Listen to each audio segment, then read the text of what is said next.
Melissa here. Welcome back to the Melissa Matrano YouTube channel. I am so sad that I even have to share this video today. We got scammed at our wedding, and I wanted to share what happened because I think it's really important to bring awareness to some horrible things that happen in the wedding industry and just give my tips on how you can take steps to make sure this doesn't happen to you or how to fix it if it does happen.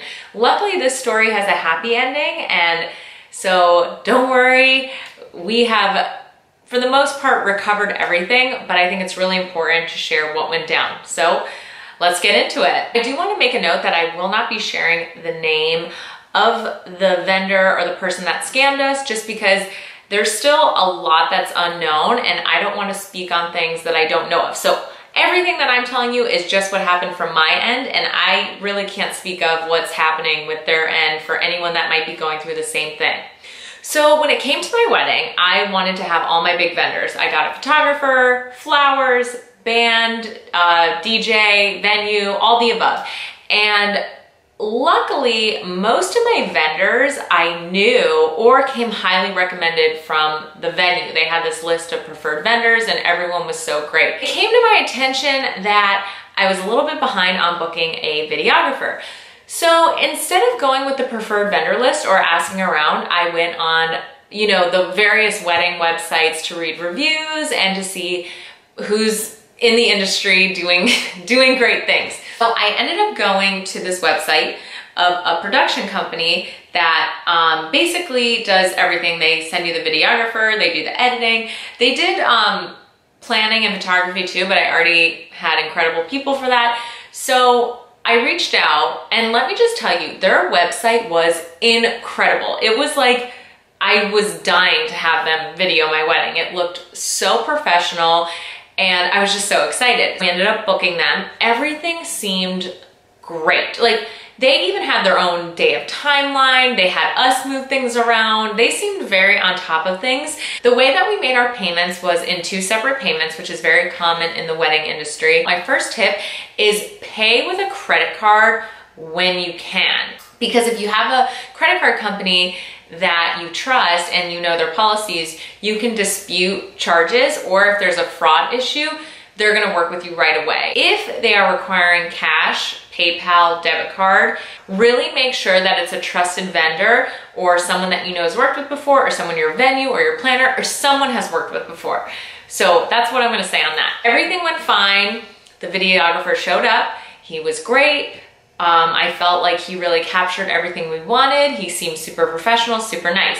At the end of the night, he left and our wedding was over. So in our contract, it said that we would have our footage back in 6 weeks. So I really wanted to be patient. I didn't feel I needed to push them or rush them. So I kind of just let it lie. I was like, you know what? We got our photos from our amazing photographer, Ashley Streff, and we had those. We had videos from friends, like little iPhone movies, and I thought, you know what, when it comes, it's gonna be amazing, and I can't wait to have the highlight and the full video and all the footage, the whole 9 yards. I see other people getting married, and they're getting their highlight videos like really quick. So they might not have the whole video, but they're getting like little teasers, and I'm starting to think it's kind of weird. I haven't heard anything, not even like, how did it go, or did you have a good time? Like, the vendor deaded us. So my next tip would be follow up with your vendors like a week or 2 weeks after the wedding. Just send out an email and follow up. That's something I didn't do because I didn't want to seem pushy.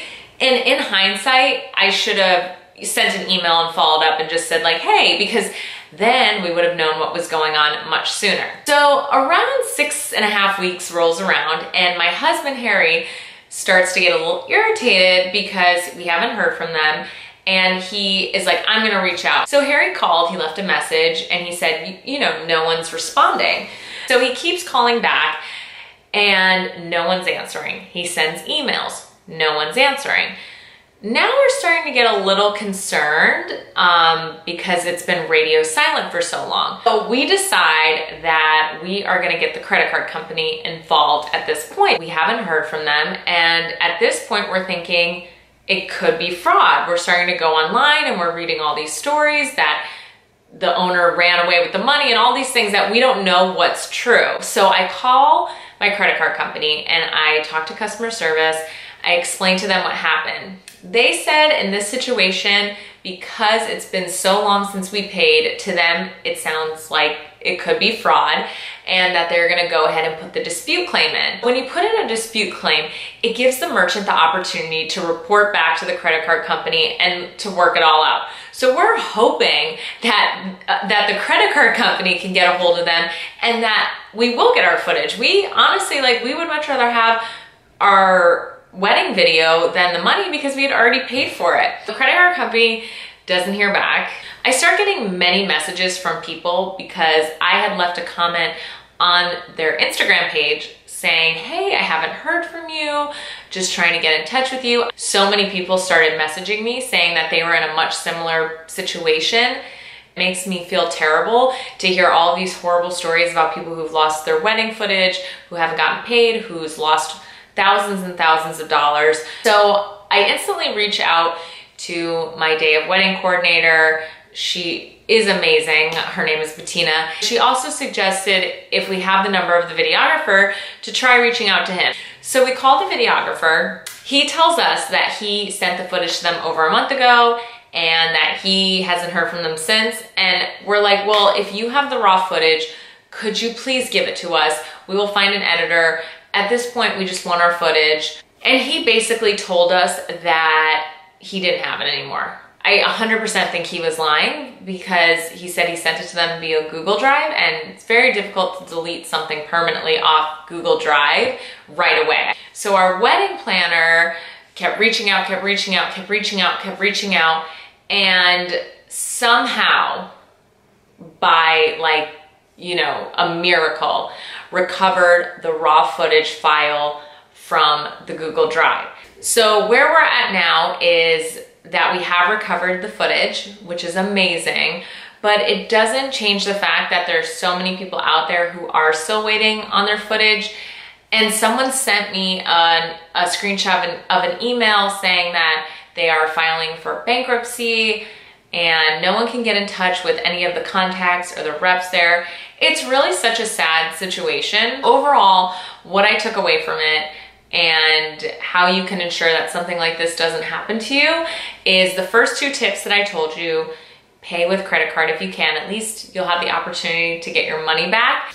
Number two is follow up with them right away. The quicker you know something's off, the sooner it's fresh in mind. You can maybe recover the footage sooner or get your money back sooner, because I know some credit card companies do have a limit on how long you can dispute something.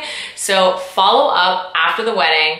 Number three is go with a vendor that you know and trust. And sometimes that's not always easy, but if you have a venue that you trust, take their recommendation. I really regret not taking their recommendation on a videographer, because finding someone out on my own, I feel like kind of screwed me over a little bit. And if you don't know anyone or you don't have any recommendations, just like call and get a feel for them. I feel like I was too trusting with them, and that's really the only way I can describe it. You know, see if you can go meet them at their office. I ended up finding out these people didn't even have an office. So just things like that. And lastly, I know this is gonna sound kind of corny, but don't give up hope. The whole time people kept messaging me saying, you're so calm, you're so positive. And honestly, that's all that we could do, because really, you know, there's only so much you can do. And so I knew our raw footage had to be out there. And also things could always be much worse. Like losing our wedding raw footage video is terrible, but it's not the worst thing that could happen ever in life. And so perspective is super important the whole time you're planning a wedding, from planning to the day of till after. Just keep perspective. At the end of the day, I have the best husband in the world. We had the best wedding. And really, it's on those people for doing such horrific things to people and stealing people's money and running off with their wedding footage.